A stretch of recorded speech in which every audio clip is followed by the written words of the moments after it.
The signal leads to here, where it's suddenly raining, and a lot less sunsetty, and cold. Everyone loves a good rescue story. Hero saves princess. It's one of the most iconic forms of storytelling, and when it comes to video games, this dynamic has been prevalent from the very start. It's a formula that seems to never get old, even despite the Mario series trying to run it into the ground.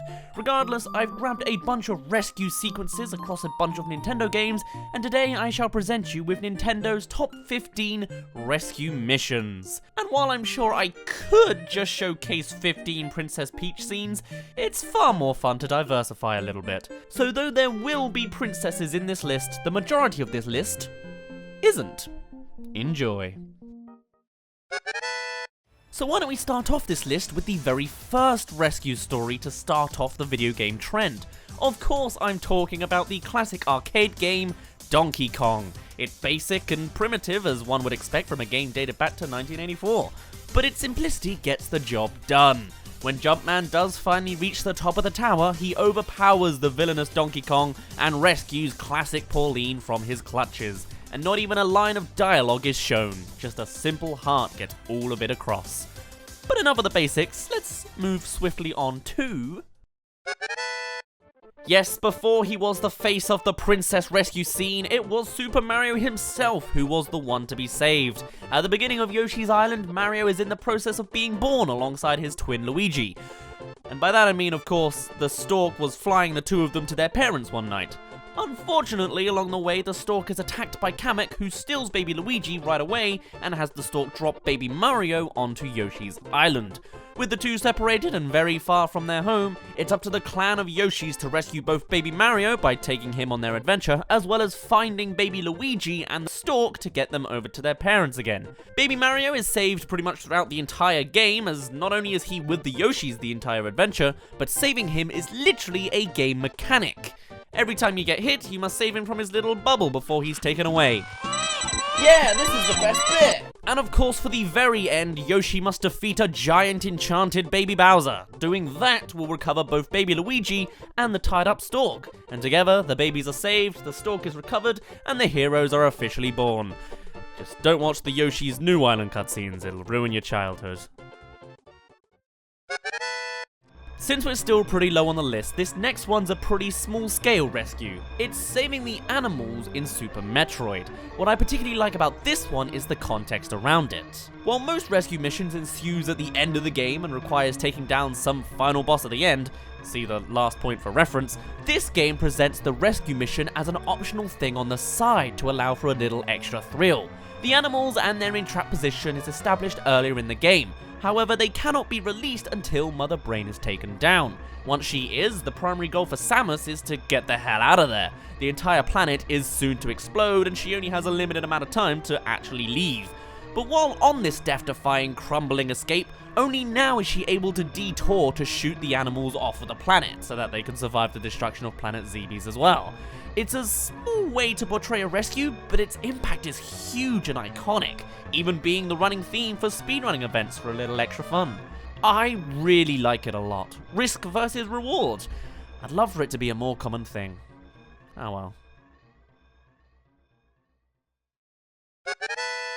Moving on, we're jumping back to the final boss rescue. We're talking about Louie from Pikmin 2. But what's cool about Louie is his entire character isn't just being the damsel in distress at the end of the game. Sure, he ends up being the damsel of distress at the end of the game, but at the start of the game, he's very much one of our own. He is your co-worker and second pair of hands to work with. It's not until beating the game's primary objective does the plot kick forwards and Louie is accidentally left on the planet. He's not just some weakling who got trapped, he's someone the player could have genuinely made a connection with first, because you literally had full control of him just a few minutes ago.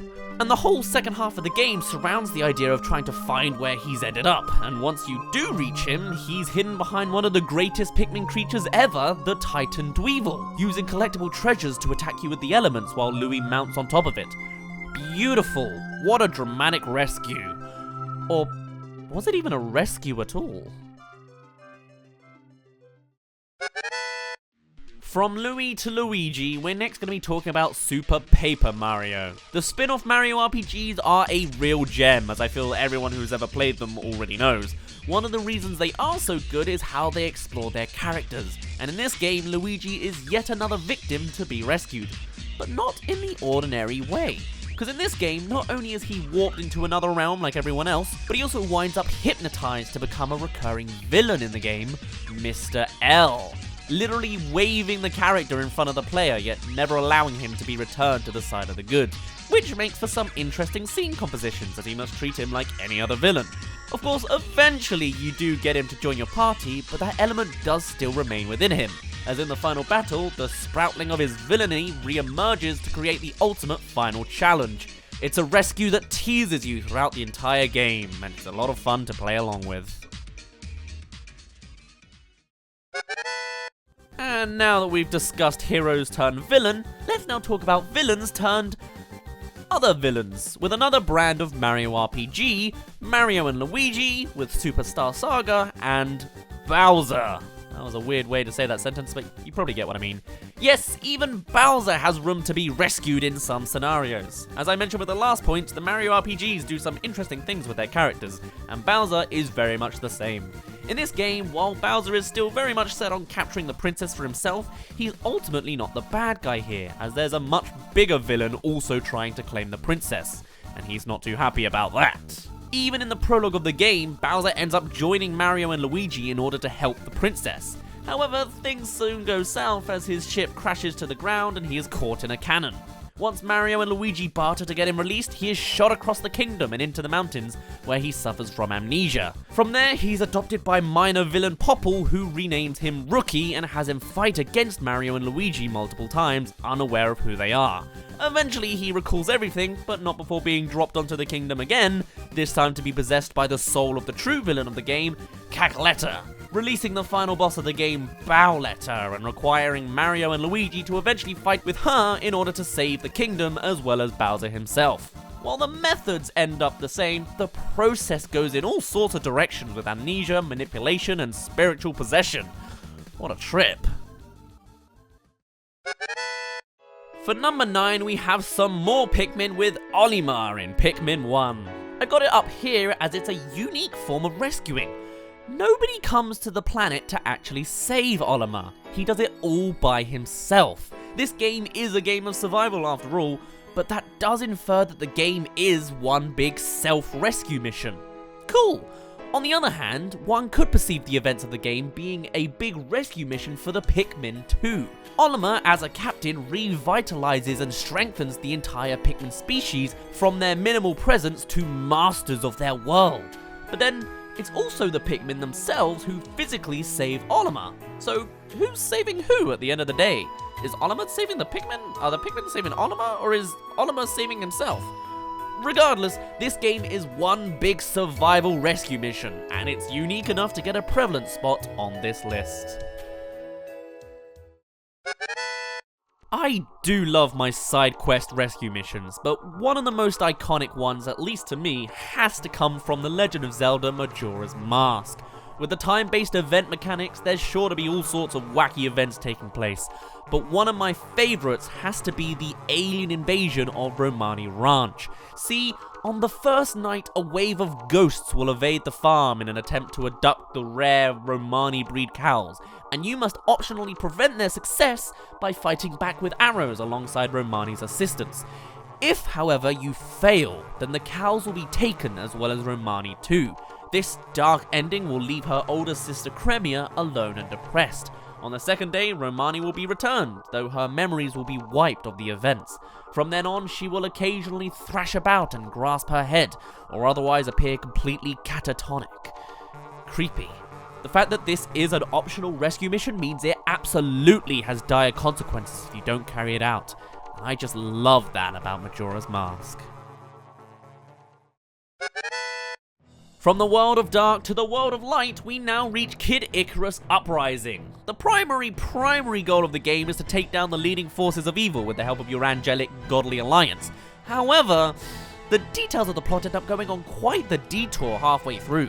In chapter 18, Pit is mysteriously planted into a ring. His very soul has been stuck there for 3 years. Upon realizing this, Pit uses the ring to control a little girl, and then a dog, and finally Magnus, a fellow human warrior. Here he learns that Palutena has turned against humanity over the last 3 years and everything is just terrible. With Magnus's help, and by that I mean by controlling his body, Pit is able to fight to regain his own body and release his soul from the ring.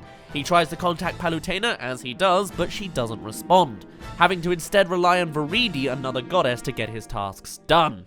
Confronting Palutena, Pit learns that she has been possessed by the Chaos Kin and must fight her in order to release her. So naturally, he does so and wins. Everything's great. Except, not exactly. The Chaos Kin then snatches Palutena's soul away, turning her body to stone and forcing Pit and Dark Pit, who's also here now, to chase it into the Chaos Vortex. There, the two of them fight the Chaos Kin again to release Palutena's soul, which they finally do. Palutena is saved, all is great, except there's still more. In one final bout, the Chaos Kin drags Dark Pit into the depths, and in a final rescue attempt, Pit follows down, ultimately sacrificing his wings and allowing them to catch fire and burn up in order to reach Dark Pit in time. A rescue after a rescue after a rescue. Certainly not one without sacrifices, but what a journey this game's story puts you on. Dramatic and crazy right down to the very end. But before I ramble on too much for this one point, let's go back to Mario again. You know, we've now covered 5 different Mario games in this list, yet not mentioned the princess herself yet. And we're not starting yet either, as we've still got to rescue Mario himself again, and not in baby form either. In Luigi's Mansion, the one to be rescued is the adult Super Mario himself. Due to King Boo's manipulative tricks, he managed to trap Mario in a painting a la Mario 64, and it's up to Luigi to clear the mansion of ghosts and rescue Mario. The rescue itself is fairly simple, but the presentation of it is really cool and unique. The whole game has you searching the place for Mario's whereabouts, even giving you a button to call for him. Yet the reveal of where he actually is just so good to me. And I love how it all turns out, with Luigi being sucked into the painting to fight a possessed King Boo Bowser boss, and then to just comfortably pick up the Mario painting and reversing it through the portrificationizer. A real twist for the normal formula, but it's the simple human act of a brother saving another brother. Investing and emotional too.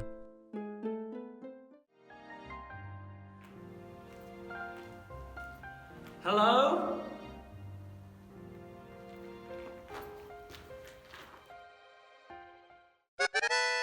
Number 5 on our list goes to the rescue mission of Callie from Splatoon 2. The plot of the game takes place 2 years after the final Splatfest, where fans picked their favourites between Callie and Mary. With Callie losing, she was down in the dumps to say the least, and the two became more distant. During that time, Callie ended up being hypnotised by DJ Octavio. The rescue part comes right at the end as we discover Callie with the DJ at the end of the road. Now, we've already discussed hypnosis rescuing, and final boss rescues are aplenty in this list already, but what I really like about this one is how the rescuing kind of takes place in the background. Taking down the two of them isn't just a one-man job. The player is just given the task of fighting against DJ Octavio again. Meanwhile, Callie's other half, Mary, is there in the background trying to rescue Callie. Though many fans of Splatoon dislike this boss fight for it being a less fun rehash of the same final boss from the original game, I must say I do enjoy the extra layer of having the boss fight feel like a team effort. As you fight the giant mech, Mary eventually shoots Callie with a low-tide ink sniper to destroy the hypnoshades controlling Callie. And after a bit of time, she comes to her senses and joins your side. And with everything seeming good again, the player must take down the DJ while Callie and Mary, reunited, sing this great track in the background again. As a boss fight, I see its flaws, but as a rescue mission, it's pretty cool. Okay, we've made it to number 4 on this list out of 15. It's finally time to buckle and talk about the face of rescues, Princess Peach. How many times has she needed rescuing? I don't know, I don't think I have the time to count it all out. Maybe another time, but for this slot, I'll be picking my personal favourite out of all of the occurrences. Of course, the original events from Super Mario Bros. Is a good contender, but much like Donkey Kong, there's really not too much to it. Super Mario 64, while more impactful, was still fairly samey, just in 3D, and Sunshine was just weird. Now, Super Mario Odyssey is a pretty good candidate, with it being such a large build-up to the wedding, as well as the rescue mission of saving her and Bowser from the moon base as everything crumbles down. But in actuality, there was one reality for the princess that was more destructive than even the entire moon, and it comes from Paper Mario and the Thousand-Year Door. Of course it has to be this game. Right at the very beginning of the game, Princess Peach is kidnapped and Mario is left on a treasure hunt to help get her back. Throughout the game, we continue to get contact with Peach through direct emails to Mario, as well as mini chapter sections to see what she's up to in the villain's base. By the end of the game, Mario reaches her room, only to see she's been taken elsewhere. Following through to there, we find her being held in a bubble by the head of evil, Grodus. Defeating him seems like the end, however no! Bowser comes crashing in too to save the princess and or fight Mario. After that delay, we then see Peach being taken into one final room, where she is used as a vessel to awaken a dormant demon ready to bring destruction to the world. For the sake of Peach and the entire paper world, Mario must clash directly with the Shadow Queen. And again, it feels like a real team effort as the characters of the past throughout the game all come together to give Mario his strength to finally disperse the Queen and rescue the princess for good. Whew, it really couldn't get more dramatic than that. Okay, yeah, End of the World is pretty dramatic, I must say, but saving just one individual? That's rookie numbers. Let's jump to the End of the World with Taboo's thread across the Subspace Emissary. Taboo is revealed to be pulling all the strings in this story and has crushed every location in the world into one big clump, and most of the entire Brill roster are here to confront him. But Taboo is having none of that and destroys 90% of the roster in one go. With all hope seemingly lost, only few remain. Those who have been temporarily stuck in trophy form, Luigi, Ness, King Dedede, and Kirby, who all had the Dedede badge to revive them. Together, they alone must traverse the entire lands of the Subspace Emissary in order to find and revive every single character that was lost to Taboo. Each revival grants another member on the team, and slowly the roster can bring themselves back from death. This is not just a rescue mission. This journey right here is a rescue excavation. Everyone needs to be rescued, and at the end of the day, it will be done. Mostly, usually. Also, Sonic showing up last minute for Taboo is pretty cool too. If only he was a little bit faster, he could have been part of the rescue squad. Ah well. Number 2 on our list goes to our other iconic princess of rescues. Though a tad more strong on her own, I feel she actually has more impactful rescue sequences. Like, sure, Ocarina of Time just puts her in an evil bubble, but I do like how rescuing her isn't the end goal, but just a giant step in taking down the final boss as she then joins the fight to help alongside you. In Breath of the Wild, the final bout is pretty cool too. After spending God knows how many hours dilly-dallying in Hyrule, you finally confront the beast to discover that Calamity Ganon has been contained in a bulbous wart. And in order to free Zelda, you must take him down in his spidery gross form. It's a gigantically epic fight, but even when taking this matter outside with his boar form, Zelda is just there as a disembodied voice and a bow of light. Sure, her final moment is cool, but as a rescue, there's not too much there to see. On the other hand, in Twilight Princess, they like to go one step further by not just having her contained, but turning against you in the form of Puppet Zelda. And I just love how this works out, as it truly feels unhuman the way she just swings in the air. I don't know what it is about me and hypnosis, but the idea of having to fight against the very being you're trying to save is just eternally great for me. And then the light arrow horseback fight makes it all the more better as well, making her feel like such a valuable asset rather than just a trophy to earn. The entire final sequence of this game ends up being some of my favourite gaming moments, and the rescue aspect as well as the reward for it too are no exception. But for me, our number 1 slot goes to Olimar. And yes, we did already mention Olimar in our 9th slot, but that was for Pikmin 1. We're here talking about Pikmin 3 now. Throughout the game, you play as 3 co-pilots who have similarly crashed onto the planet while searching for food.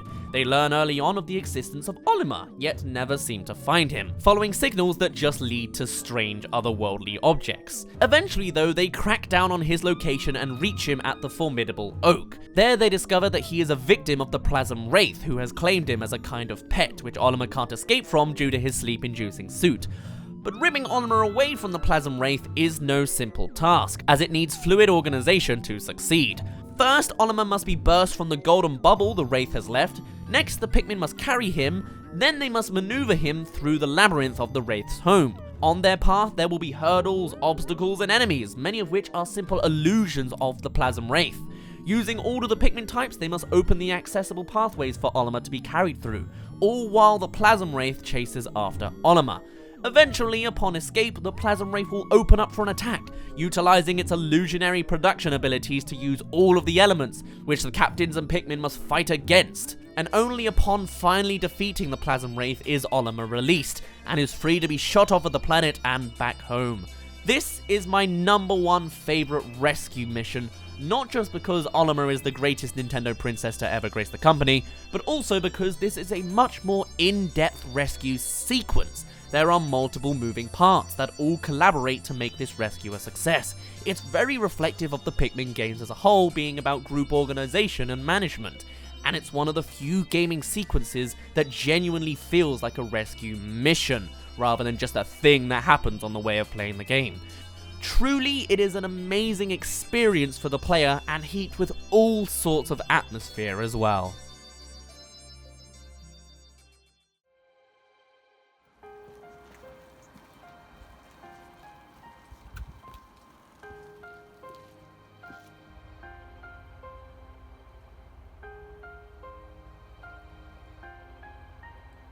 Oh my god. Took you long enough? Thanks for watching. If you want to see the Daz adventure from the very beginning, check out the playlist on screen in just a mo. It's only gonna get weirder from here. Otherwise, do subscribe if you want to see more, or support me on Patreon with just $1 to access all extra content I have to give. Follow me, Daz Videos, on Twitter, Patreon, or Twitch, but otherwise, I'll keep this outro short because the core of this video was pretty lengthy. My name's been Daz, you didn't really care, and I'll see you in a bit.